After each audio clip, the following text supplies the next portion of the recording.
Well, Well, the it's been Queen. done. Oh, sorry. Oh So, God. We oh, did exactly the same time there, didn't we? Oh God, how we, we're surprised is pro that? we're pros at this. I know, we're meant Promise to us. be.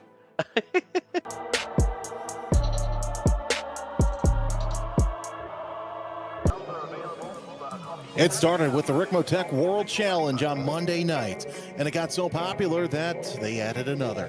Now, XMS presents a brand new championship to satisfy the needs of an entry level for the ever-competitive Ricmotech World Challenge. This is the Extreme Motorsports Ricmotech GT3 Challenge here at Road America, and we're live on slow motion broadcasting. Good morning, good afternoon, or good evening, depending on where you're watching us around the world.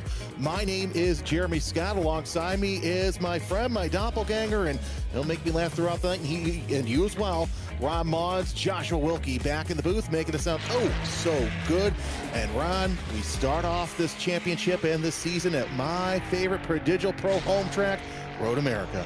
It's going to be an interesting race, to say the least. As you said, the wide berth into turn one is going to make things a little bit more precarious. But you have a lot of drivers who've had problems on in this season and late last season. We're starting up front. Chris Davis, Steve Hilbert on the front road. Steve's starting to call here as we go 100 laps at Myrtle Beach Speedway.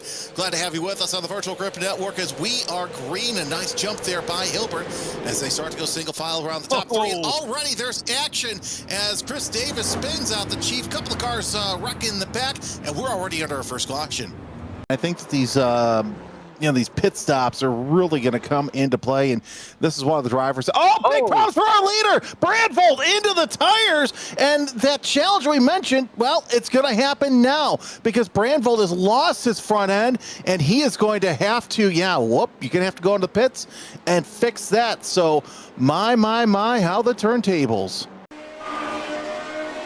Man, I've got to say this. I don't know what is going on with Valenzuela, but Hearn's running 0.8 of a second faster than the Chilean as they work their way out of the Johnsonville-Speedville bridge. God, I wish they would have never gotten rid of that. That's one of the coolest bridges in all of motorsports. So they work their way down through the carousel and under the Mission Foods Bridge, ruining possibly one of the greatest viewing places I've ever had. But hey, you know what? Sponsorship activation. If it wasn't for that, there would be no racetrack. Here comes Hearn closing in on the Chilean.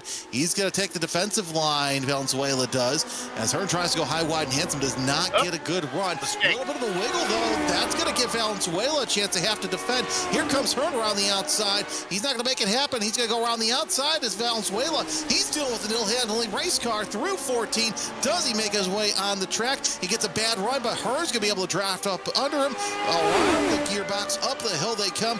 Hearn going to pop out at any second. Indeed, he does. Valenzuela moves over, gives him the inside line, but that could be a defensive move. There's Hearn, your runner in second place now, as he gets easily ahead of Valenzuela, who slides his way. They both slide their way off the one.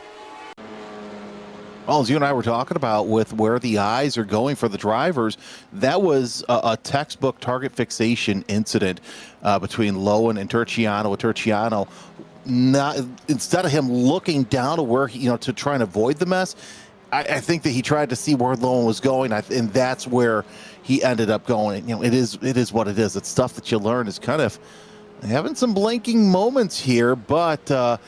Cuxhausen closing, trying to hold off Turciano for that fifth spot. And nope, he's going to spin once again. And this time Turciano able to avoid. And you saw it live. You saw the eyes just get big and the hands twist. And I should probably stop commentating because that's the, third incident in a row that I've been on and we've had.